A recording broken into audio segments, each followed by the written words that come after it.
Good morning, students. Welcome to the St. Angels online classes. We are working from home. Students, in the last video, we have discussed about the nucleophilic addition reactions of aldehyde and ketones. Now, our next topic is reduction of aldehyde and ketones. Aldehyde और ketone का reduction जो होता है वो दो तरीके से होता है, यानी या तो एल्डिहाइड और कीटोन किस में रिड्यूस किए जा सकते हैं, अल्कोहल में रिड्यूस किए जा सकते हैं, या फिर किस में रिड्यूस किए जा सकते हैं, हाइड्रोकार्बन में रिड्यूस किए जा सकते हैं। तो जैसे अगर हमें इनको अल्कोहल में रिड्यूस करना है तो इसके लिए हमें क्या करना पड़ेगा, जो रिड्यूसिंग एजेंट लेने पड़ेंगे वो क्या होंगे, NaBH4, LiAlH4 ले सकते हैं, H2PD ले सकते हैं, यानी sodium borohydride, lithium aluminium hydride, या हाइड्रोजिनेशन कह सकते हैं, H2 in presence of platinum, palladium या निकेल, हाइड्रोजिनेशन कह सकते हैं इसको। तो इसमें क्या होगा, जो एल्डिहाइड होगा वो क्या होगा, प्राइमरी अल्कोहल में चेंज हो जाएगा, और जो कीटोन्स होते हैं वो सेकेंडरी अल्कोहल्स में चेंज हो जाएंगे, यानी एल्डिहाइड प्राइमरी अल्कोहल में चेंज हो जाएंगे और कीटोन्स क्या हो जाएंगे, सेकेंडरी अल्कोहल्स में चेंज हो जाएंगे, रिड्यूस हो जाएंगे। और रिड्यूसिंग एजेंट मैंने बता दिया आपको, सोडियम बोरोहाइड्राइड ले सकते हैं, लिथियम एल्यूमिनियम हाइड्राइड ले सकते हैं, या H2PD ले सकते हैं। तो दूसरा रिडक्शन क्या होगा इसमें, इनको हम क्या कर सकते हैं, डायरेक्ट हाइड्रोकार्बन में रिड्यूस कर सकते हैं, यानी सेम नंबर ऑफ कार्बन के हाइड्रोकार्बन में इनको रिड्यूस कर सकते हैं। इसमें क्या होता है, सिंपली जो कार्बोनिल ग्रुप होता है, क्या होता है, कार्बोनिल ग्रुप जो होता है वो CH2 ग्रुप में रिड्यूस हो जाता है, यानी कार्बोनिल ग्रुप CO ग्रुप जो होता है वो CH2 ग्रुप में रिड्यूस हो जाएगा। जैसे RCHO का बन जाएगा RCH3, यानी CHO किस ग्रुप में कन्वर्ट हो गया, CH2 में, तो CO ग्रुप जो किस में कन्वर्ट हो गया, CH2 ग्रुप में, तो ये क्या आएगा, RCH3। ऐसे ही RCOR ये किस में कन्वर्ट हो जाएगा, RCH2R में। तो डायरेक्ट किस में कन्वर्ट हो जाएंगे, सेम नंबर के किस में, हाइड्रोकार्बन में ये रिड्यूस हो जाएंगे।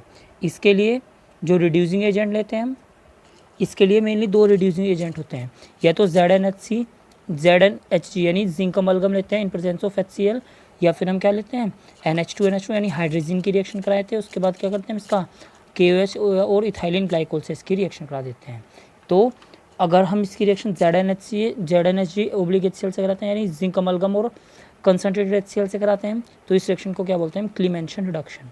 यानी क्लीमेंशन रिडक्शन में क्या होगा, जो कार्बोनिल कंपाउंड होगा, एल्डिहाइड या कीटोन होंगे, उनकी रिएक्शन हम किससे कराएंगे, जिंक अमलगम से और कंसनट्रेटेड HCl से कराएंगे। तो क्या होगा, जो एल्डिहाइड और कीटोन है वो किस में कन्वर्ट हो जाएंगे, सेम नंबर के हाइड्रोकार्बन में कन्वर्ट हो जाएंगे। एल्डिहाइड और ketone react with zinc amalgam and concentrated HCl to give corresponding hydrocarbon. This reaction is called Clemenson reduction.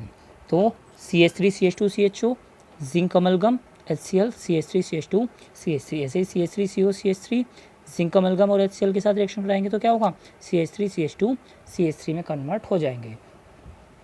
Next Wolff-Kirchner reduction.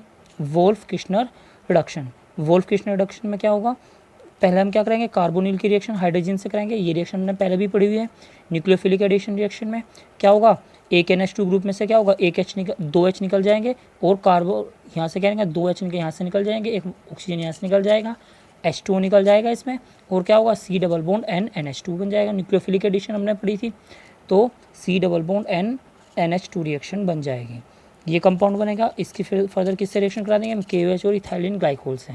तो ये क्या होगा, ये बॉन्ड यहाँ से टूट जाएगा और क्या आ जाएगा, यहाँ पे CH2 ग्रुप आ जाएगा।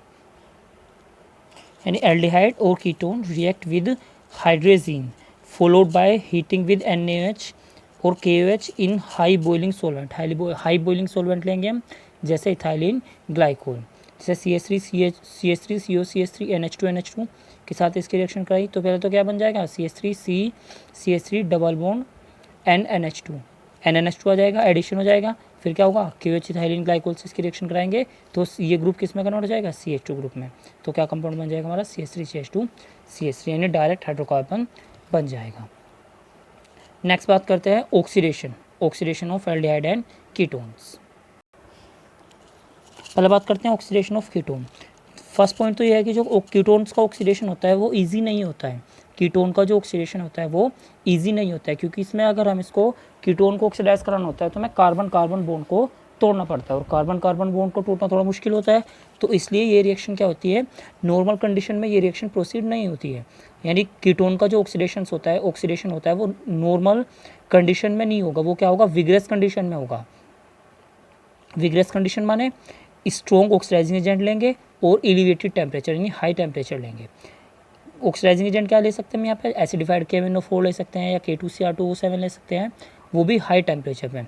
एसिडिफाइड KMnO4 ले सकते हैं या एसिडिफाइड K2Cr2O7 ले सकते हैं। ये दोनों क्या होते हैं, स्ट्रॉन्ग ऑक्सीडाइजिंग एजेंट होते हैं और इसको हाई टेम्परेचर पे लेंगे इनको, तो क्या होगा, कार्बन कार्बन बॉन्ड टूटेगा और कीटोन्स क्या होंगे, डायरेक्ट कार्बोक्सिलिक एसिड में ऑक्सीडाइज हो जाएंगे। यानी कीटोन्स का क्या होगा, डायरेक्ट कार्बोक्सिलिक एसिड में ऑक्सीडेशन हो जाएगा। और क्योंकि इस रिएक्शन में कार्बन कार्बन बॉन्ड टूट रहा है, जैसे कि यहाँ से पे देख सकते हैं, इस रिएक्शन में क्या होगा, कार्बन कार्बन बॉन्ड टूटेगा। जैसे ये तो ये वाला बॉन्ड टूटेगा या ये वाला बॉन्ड टूटेगा, तो कार्बन कार्बन बॉन्ड टूटेगा तो जो प्रोडक्ट होगा उसमें नंबर ऑफ कार्बन क्या होंगे, कम होंगे एज़ कम्पेयर टू रिएक्टेंट। यानी जो हमारा कार्बोक्सिलिक एसिड बनेंगे वो कम नंबर होंगे उनमें एज़ कम्पेयर टू कीटोन्स से। तो कीटोन्स का ऑक्सीडेशन क्या होगा, अंडर विग्रस कंडीशन में कराएंगे हम, और उससे क्या होंगे, हमें कम नंबर ऑफ कार्बन के कार्बोक्सिलिक एसिड मिल जाएंगे। जैसे RCH2CO CH2R-, तो इससे क्या होगा, देखो अब यहाँ पर क्या हो सकता है, कार्बोनिल कार्बन, क्या कार्बोनिल कार्बन और उसका जो एडजेसेंट कार्बन है उसके बीच का बॉन्ड टूटेगा। तो एक कीटोन में क्या होता है, एक कार्बोनिल कार्बन से दो क्या होते हैं, कार्बन अटैच होते हैं। यानी हम क्या कह सकते हैं कि ये तो हमारा फंक्शनल ग्रुप हो गया, तो दोनों अल्फा कार्बन जो है, दोनों अल्फा कार्बन के साथ कार्बोनिल ग्रुप का बॉन्ड टूट सकता है। अगर जैसे हम यहाँ पे देखें 1 2 3 हमने इनको नंबरिंग दे दी, हमने 1 2 3 आर्बिट्री नंबरिंग है, कोई इसमें कोई रूल नहीं है, हमने 1 2 3 नंबरिंग दी। अगर हम किसके बीच का तो तोड़ते हैं, जैसे C1 और C2 के बीच का, यानी यहाँ ये वाला बॉन्ड तोड़ते हैं, C1 और C2 के बीच का बॉन्ड, तो इस तरफ तो क्या होंगे, R तो एज इट इज़ है, इस तरफ कितना है, एक कार्बन है R के अलावा, और इस तरफ कितने होंगे, फिर R के अलावा दो कार्बन होंगे, तो 1 2 और R होगा एज इट इज़। R में अब कुछ भी हो सकता है, तो क्या होगा, R इसी ग्रुप का क्या हो जाएगा, COOH में कन्वर्ट हो जाएगा। तो एक तो बन जाएगा RCOH और दूसरा क्या बनेगा, R-CH2COOH। यानी एक तो जो कीटोन ग्रुप का कार्बन यानी कार्बोनिल कार्बन है, एक तो क्या होगा, कार्बोनिल कार्बन से क्या होगा, COH बनेगा, और एक अल्फा से COH ग्रुप बनेगा, तो दो COH ग्रुप बन जाएंगे इसमें, यानी दो अलग अलग कार्बोक्सिलिक एसिड मिलेंगे। तो अब इससे क्या हो सकते हैं, हमें 4 कार्बोक्सिलिक एसिड मिल सकते हैं, क्योंकि या तो ये वाला बॉन्ड टूट सकता है या फिर ये वाला बॉन्ड टूट सकता है। अगर ये वाला बॉन्ड टूटेगा तो क्या मिलेगा हमें, प्रोडक्ट RCOH और R-CH2COOH। अगर बॉन्ड टूटता है कौन सा, ये वाला बॉन्ड टूटेगा, तो क्या होगा, RCH2COH और R-COOH, तो RCH2COH मिल जाएगा और R-COOH मिल जाएगा। तो अब क्लीवेज कोई से भी हो सकता है इसमें, कौन सा होगा उसको हम किस में पढ़ेंगे, पोपोफ रूल में पढ़ेंगे अभी फर्दर। एक ऐसे ही वाला एग्जांपल देखते हैं, RCH2CO CH2CH2R-, तो इसमें भी क्या होता है, अगर हम नंबरिंग दे 1 2 3 1 2 3, तो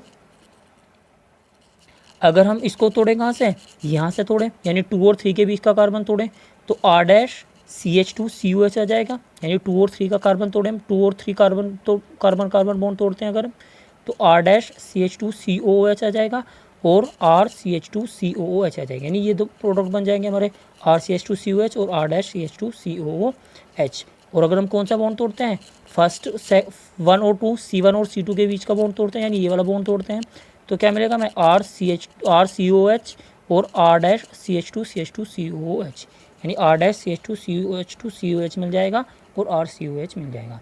यानी ये दोनों तो किससे मिले हमें, C1 C2 क्लीवेज से, और ये किससे मिले हमें दोनों, C2 C3 क्लीवेज से। नेक्स्ट बात आता है पोपोफ्स रूल।